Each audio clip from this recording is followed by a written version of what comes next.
Hello everyone, welcome back to another episode of Auto Reviews 24. My name is Ankit and I'm going to talk you through a very special car. A car which is more popular and best selling in the compact mid-size SUV. The car is none other than 2025 Hyundai Tucson. This is one of the best cars available in the market today, not only in North America but globally. In fact, this car right here is also going to be available in the Indian market later this year with a price point of 30 to 40 lakhs rupees if I'm not wrong. Before we get into more details, please make sure to subscribe and hit the bell icon so that you can support my channel. Okay, so this particular car comes with 5 different trims. The new addition to this trim is the new XRT trim, which is more of a rugged off-road looking style. The 5 trims are preferred with Tech, XRT, N-Line and the top of the line Ultimate. The best part is this particular car also comes with 3 different powertrains. One which is a 2.5 liter gas, 2 which is a hybrid powertrain with a very small battery 1.49 kilowatts. The best offering in this car, plug-in hybrid, which comes with almost 13.8 kilowatts hours of battery and a EV only range of 55 kilometers.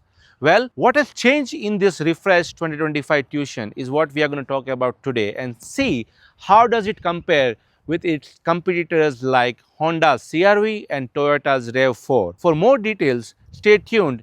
Okay, so shout out to South Trail Hyundai for lending us this car today. If you are looking for a Hyundai Tucson, check out with Chad Miles at the South Trail Hyundai, and he has lot of cars in the stock right now. Alright, over to the front hood. As you see, this is the typical 2.5 liter gasoline GDI engine V4. Nothing fancy about this particular preferred low-end model, but if you go for hybrid or plug-in hybrid, that's where things changes, because then you get into a 1.6 liter turbo engine. So this engine here produces 187 horsepower, whereas the 1.6 liter hybrid engine produces 231 horsepower. And if you go for a plug-in hybrid, it comes with 1.6 liter of engine with 13.8 kilowatt of battery size. It has 268 horsepower and 258 pound-feet of torque, and that's the engine which is really punchy and really great, and that's a product which I believe the masses will like, especially the plugins are the future. So let's talk about the exterior design of this refreshed 2025 Hyundai Tucson. Over to the front, as you clearly see, the design is still from the previous generation, but there has been subtle changes in the front. I clearly say that the grille is more modern and wide with some black chrome finish instead of silver finish which they had. They have a new corporate Hyundai logo which is really modern and flat. I also see the bumper is slightly revised with some silver finish accent. So the car also comes with hidden LED daytime running lights and also side signals on the top. The previous generation had 4 of these daytime running lights. Now they have 3, but they are quite big. Also comes with standard LED headlights. These are more reflector style headlights. You can also have halogen lights in the top models. You have got functional air curtain over here which helps you in aerodynamic as well as increasing the overall mileage. Over to the sides. So the tires, this particular tire is R18 with 235 by 60 profile. The wheels over here are more aero style and looks really nice. Top model also comes with R19, so which is great. The side mirrors are decent size with integrated turn signals. Again, this one doesn't have 360-degree camera system, otherwise you will have one camera over here. Overall, the side is typical Hyundai Tucson for its cuts and different angles which it is known for. This particular model is the highest selling Tucson ever since it was first launched in the North American market. It has got good ground clearance of 8 inches. Again, overall side profile is really perfect and nice in terms of size and profile. On the sides, I really like this chrome trim which comes all the way from the front to the back with some elements to it, kind of breaks down the overall look of the car. The back is where there has been subtle changes again with the bumper. First of all, I'm a huge fan of this LED light wraps around the entire car and the way it is designed. This new Hyundai logo over here, which is integrated in this windshield. It is so clean looking. Also, the rear wipers are very well tucked inside this, so it gives you a complete clean look. The bumper is also slightly redesigned. As you see, it has got more diffuser style bumpers now. This is an S-Track, so it's an all-wheel drive model. That's about it. I mean, the side looks really nice. You have got good roof rails over here as well, and the shark antenna right there looks really nice in this black paint. Overall, the car has been the #1 choice in terms of the boot space and the overall size. It has got 38.7 cubic feet of space behind behind the second row, and if you flat the second row, it is roughly 75 cubic feet of space, which is really great space, guys. 12-volt power outlet here, nothing fancy, and that's about it. Okay, let's talk about the car key. The car key, as you see, is again going in the new direction, this egg shape or H shape new car key design, which you see in the new Hyundai Santa Fe and even Ioniq cars. Different than that, but yeah, it's lightweight and looks kind of trendy. Over to the driver side, the door panel is again very well laid out, very simplistic design. This is an all black interior, so it looks more uniform, but the overall fit and finish and the material quality seems good. This is more soft plastic, again leatherette stitching style material over here, some fabric to break down the colors. This particular has more gloss black finish. I am not a fan of gloss black, but it still does a job. So these buttons can be used to access your side mirrors. You have got typical lock unlock buttons and 4 switches. The cup holders are also decent and big size. You get both sound systems in this car, but this one has a basic Hyundai sound system. The steering is telescopic and tilted, so it kind of has a good range of motion, so which is nice. The seat also has decent controls in this base model. It comes with 8-way adjustable driver side seat, which is good. Overall, I'm happy with seat quality and the comfortness of it. Let's talk about the center console and the overall design from the side. The center console is quite decent and simple. You've got some gloss black finish over here. All your typical auto hold, auto start stop and parking and other buttons are here. The interesting change here is this wireless charging pad. Now also it is elevated. Center console space is deep, nice. You have got some good handful of storage in the front. There is a new addition of storage tray kind of layout here, which is again looking nice. Front glove box is big and deep. A lot of storage space for sure. Even the seat, as I mentioned, is more softer. This is a leatherette material, but it looks really nice, premium. Talk about the rear seat space. This is 41 inches of space in the second row, which is really amazing. As you can clearly see, I am really sitting comfortably. Under thigh support is also nice. Car seat is quite high from flooring, so it really helps you feel more comfort. The soft leatherette quality of this car seat is also more comfy. Good thing about this car is it also comes with an option for reclining your chairs, which is really nice for the long journeys. It also has some cubby space for your coffee. The seats are quite flat. It can easily accommodate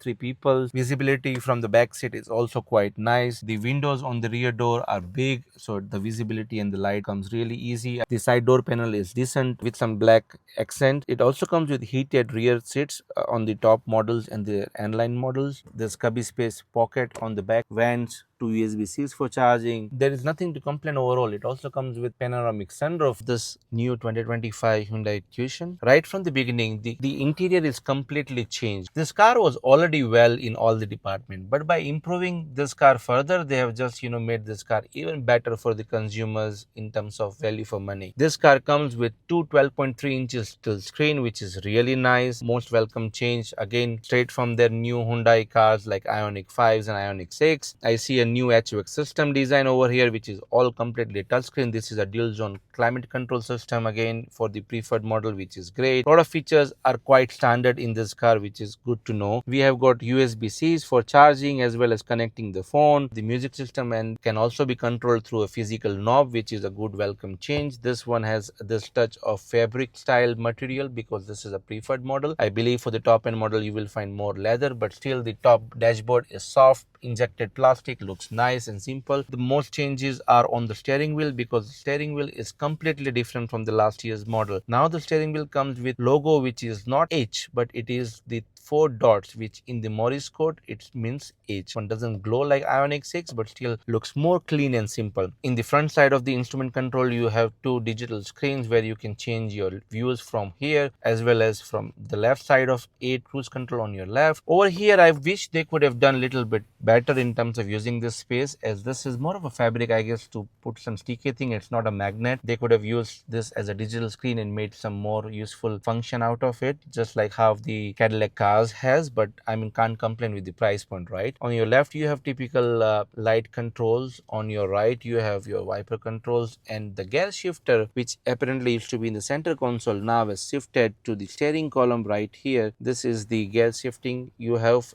a shift by wire, press for the park, back for the reverse. Quite simple and easy to use. Let's talk about the overall tech in this infotainment system. Again, as I mentioned, this is a 12.3-inch screen, very nicely laid out, very simple to use. You have got typical vertical style options. This is the home screen, as you see, easy to read and simple to operate. This is where you can use your wireless Apple CarPlay and Android Auto. Again, it's taking the complete screen, which is really great. This car also comes with Blue Link, so you can operate this car with your phone as a key. The system is very simple, as I mentioned. Let's take this car for the spin. This is the new 2025 Hyundai Tucson. This particular model which we are driving today is the preferred tech. I hope I would have got the hybrid or the plug-in hybrid, but it seems it's going to take a while to get hold of those cars. But nonetheless, we have pretty much everything similar to those cars except the powertrain. From a driving dynamic perspective, clearly this car is in the familiar territory of the mid-size SUV. The car is big but doesn't feel like big when you're driving. The power delivery from this 2.5-liter engine, which produces 187 horsepower, is decent and linear and smooth. Pedal shifters on this. The steering wheel is also nice. I wish this could have been a little thick, slightly on the slimmer side. Hyundai's blind spot monitoring camera system, in the preferred model, it appears that they do not have that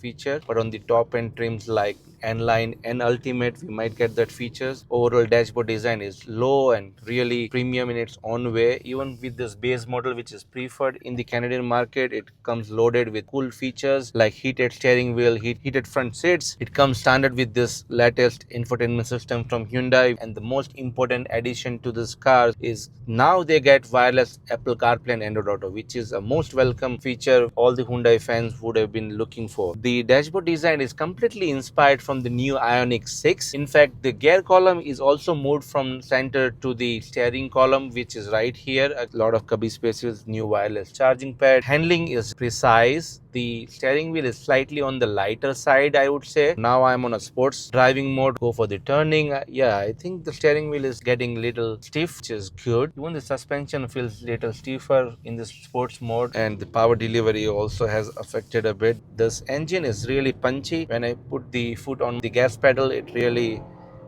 goes fast. Did recognize that the gear changes are not apparently super fast. This car is mated with 8-speed automatic gearbox. The power delivery when it comes to sports mode is just holding the lower gears for the longer time. The impression of this car remains pretty much from the previous car in terms of driving agility and visibility and everything. The A-pillar is quite thin, so it also improves the visibility when it comes to pedestrian. The turning radius of this car also is nice, as I just took a U-turn. Overall, the car is more planted. It's not zippy as you would prefer, but this is typically how the compact mid-size SUVs are. They are more family friendly. Even the noise levels in this car is really improved from the previous generation. The driving dynamics and the impressions of this car is really nice.